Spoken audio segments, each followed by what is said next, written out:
how to build an easy item unloader in Minecraft. These are the resources you will need for this.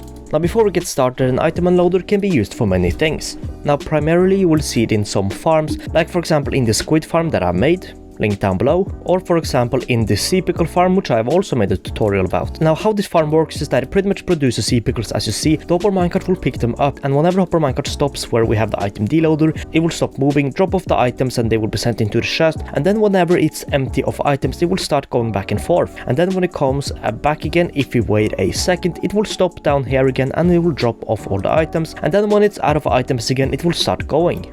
Now along with those two farms, this is of course useful for many other farms and many other redstone contraptions. So to build this, you will of course need to have yourself a collecting chest with 2 hoppers going into that collecting chest, and then after you've done that, you will need to place yourself at a block right next to the chest. This can be on the right side or on the left side. Then you will have to place yourself out a comparator on top of that block, and then while looking at the comparator, you will have to place a block going out from that comparator. Remember, this comparator needs to be turned off, and this little light we have right here should not be turned off. Then you will have to place another block on top of this block, another block to the left of that, and another block to the right of that. So now you should have something that looks like this. Now next up is to place yourself out the redstone torch right here, so pretty much on the block that the redstone comparator is looking into, and then 3 redstone dust on top of here. And of course what you will have to do now is also place yourself out 2 powered rails right here, and then you will of course need to run a, well, whatever railing you want going out from the powered rail. So you will need to have another powered rail right here, and then you can pretty much have normal railings, and then of course a powered rail at the end, if this is where you want, well, the collecting system to end. So to show you how this would work, let's say we have a farm on top of here collecting, we have something on top of here that's pretty much being dropped on top of here. And for this example, let's say we have a gunpowder farm, so pretty much creepers land on top of here,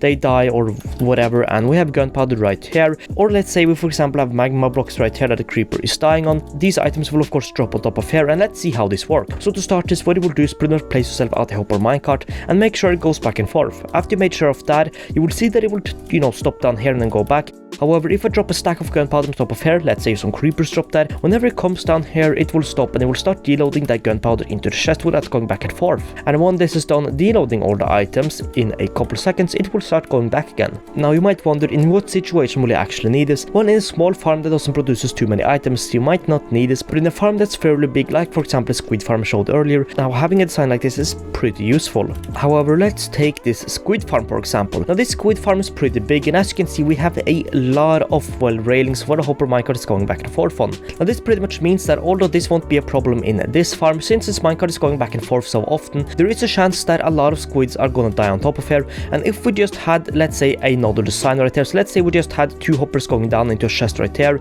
with nothing special, so we just had something like this, and the minecart would go back and forth and only be on top of 2 hoppers for a couple seconds, most likely only a couple items would end up actually going into the chest, and the hopper minecart would continue going back and forth. And this would obviously then result in the hopper minecart slowly filling up with more and more squid ink, and if the farm is actually good, it will end up producing more squid ink or more ink than it would be able to drop off to the chest. And obviously that means that after a while the hopper minecart will be full. It will drop off, let's say, 5-10 ink every time it goes back, but then when it goes back again to pick up the new ink that has spawned, it will most likely pick up, let's say, 20, and obviously that means that it will only be able to carry 20, which of course will result in quite a few, well, loss of ink.